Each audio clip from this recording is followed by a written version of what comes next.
When asked about his lack of friends, a Stoic man compared friendship to a diamond, rare, valuable, and surrounded by imitations.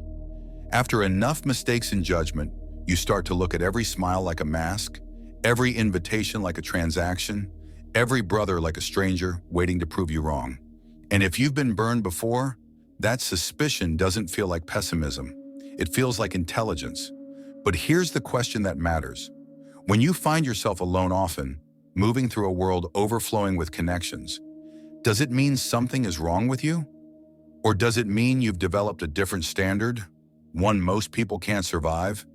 Today we're going to walk through the real reasons some people struggle to build friendships, and we're going to do it through Stoicism, but in the language of the hunter, not the loud, needy, performative man chasing attention. The hunter who moves with restraint, chooses with care, and builds a circle based on value, not convenience. Because not having a sea of friends doesn't reduce your worth. Sometimes it's proof you're done collecting pebbles. You're looking for the one gem that actually holds weight. And one more thing, hunters aren't defined by location. Even spread across the world, the mindset is the signal. Same code, same discipline, same hunger for truth. That's why real community is different from social life. A true community becomes support, accountability, and shared direction. One hunter sharpens his edge through trading, another through stoicism and philosophy, another through training, another through building a business. Different arenas, same standards. When those men connect, they don't drain each other. They reinforce each other. So let's get into it. Most people think friendships are built by talking more, being more outgoing, being more fun. Hunters know better. Friendship is built the same way a blade is built, through pressure, heat, patience, and tests that reveal what's real. First, we need to talk about nature. Some hunters are quiet, not broken, not awkward, just tuned differently. The world calls it shyness or introversion, like it's a defect, but the Stoics would call it a temperament.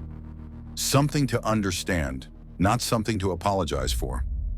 Marcus Aurelius reminds us to accept what fate binds us to, and that doesn't mean surrender.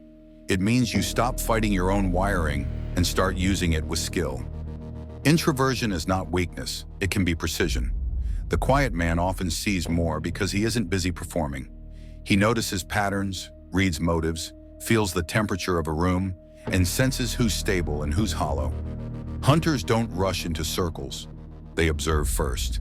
That's not fear, that's judgment.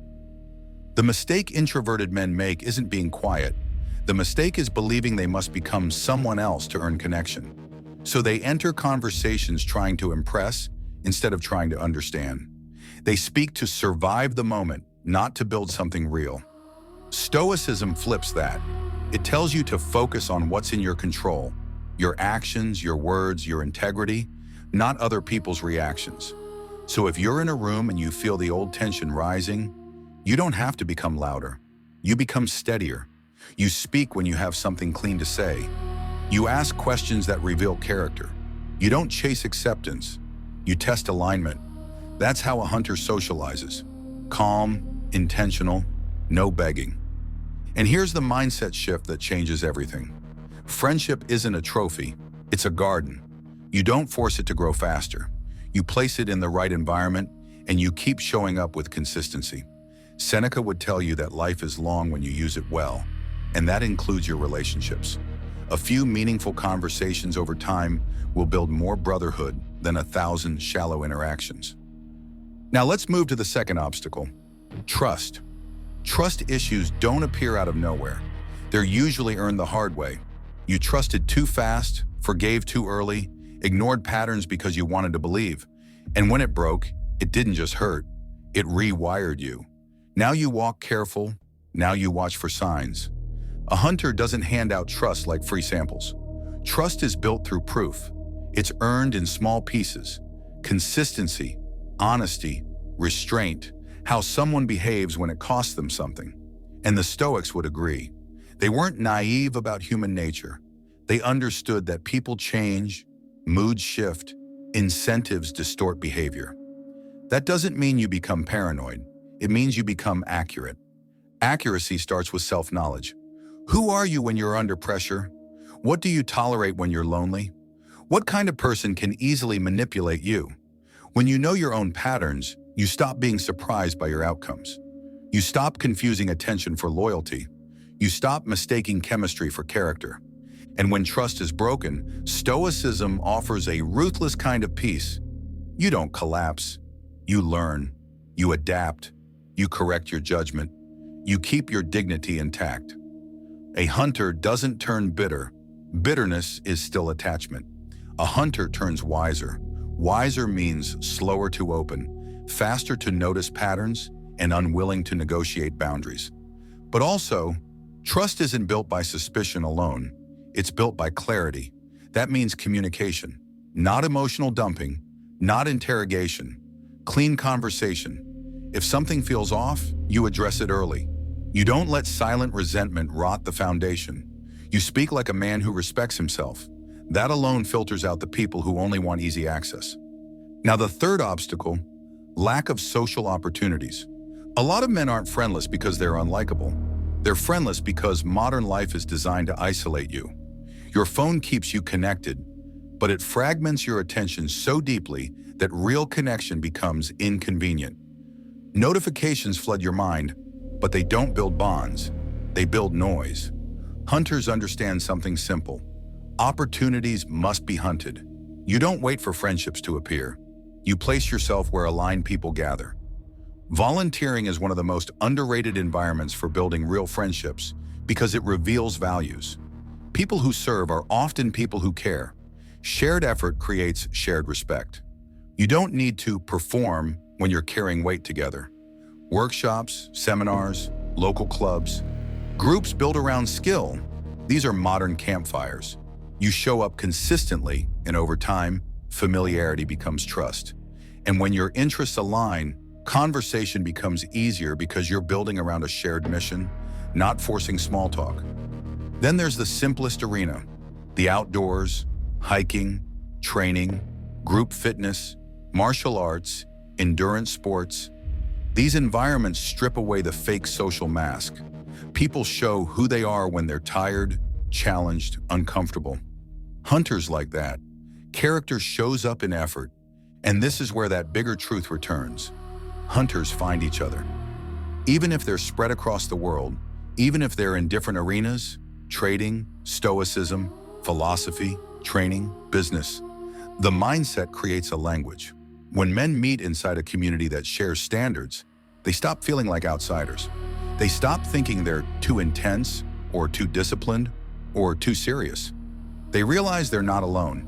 They're just uncommon. Fourth obstacle, lack of social skills. This one hurts people's pride because they want to believe friendship is natural.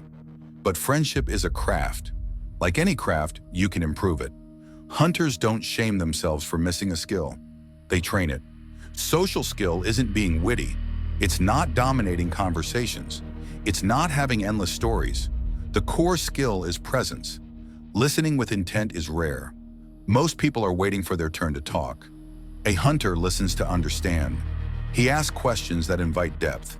He notices what matters to people, what they fear, what they love, what they're proud of, what they hide.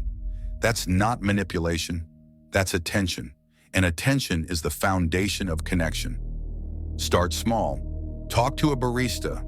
Say one thoughtful sentence to a coworker. Join one community aligned with your interests. Don't chase intensity. Build consistency.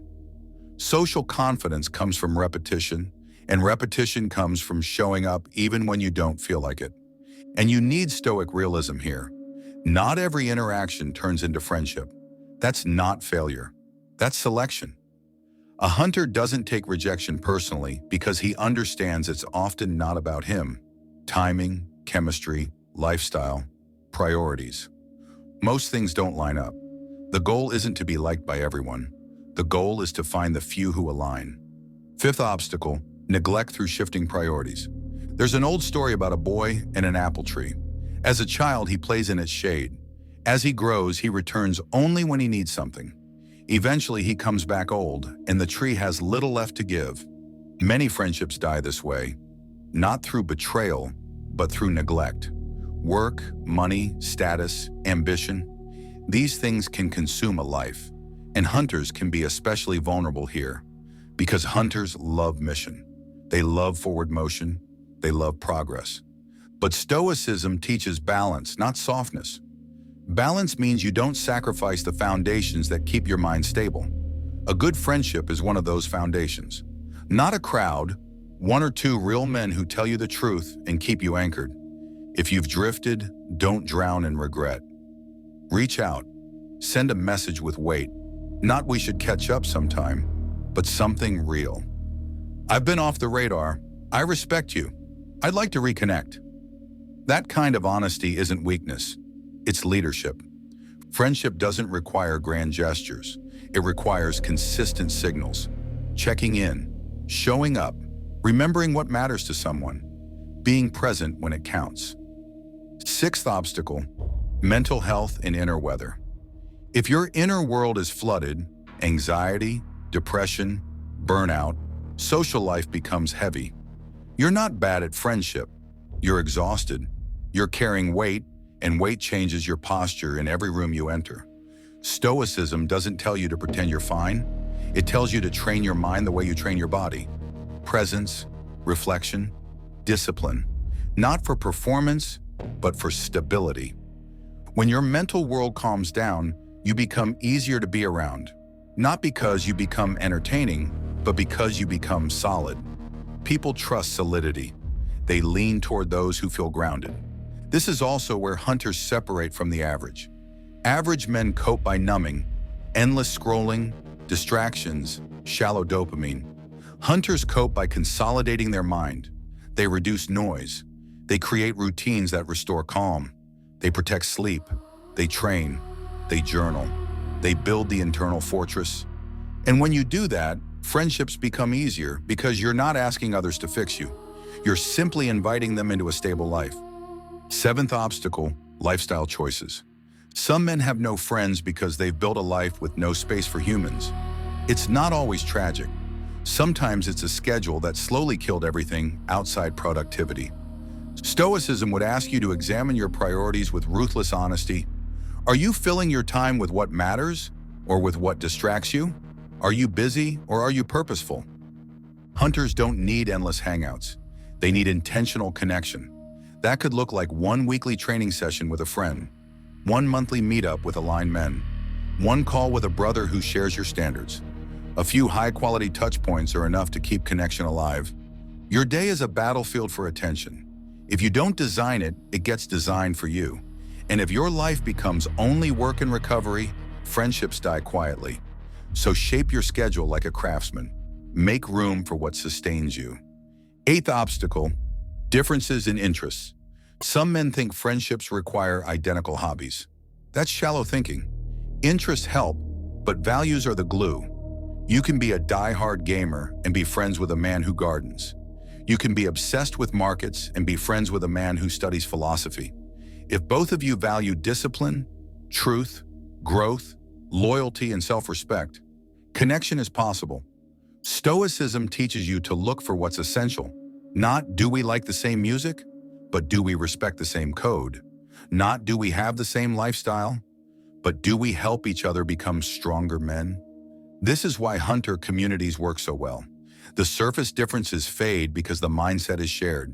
One man talks trading, another talks stoicism, another talks business, another talks training. Different language, same spirit. They don't compete for attention, they sharpen each other. And that's the final truth. Not having many friends doesn't mean you're broken. It might mean you've outgrown shallow connection. It might mean you've developed standards. It might mean you're ready for something rarer. A brotherhood built on alignment, not convenience. Hunters don't collect people, they choose allies. So if you're alone right now, don't turn it into shame. Turn it into clarity. Ask yourself, what kind of man am I becoming? And what kind of men belong beside that man? Then place yourself in the environments where those men exist. Show up consistently, train your presence, build trust slowly, protect your inner stability. And don't confuse being alone with being unsupported. Because even when hunters are spread around the world, they still find each other. Same-minded men always do. And when they meet, through philosophy, through training, through business, through trading, through Stoicism, they create something most people never experience, a circle that doesn't distract you from your mission, but reinforces it. That's not social life. That's a path.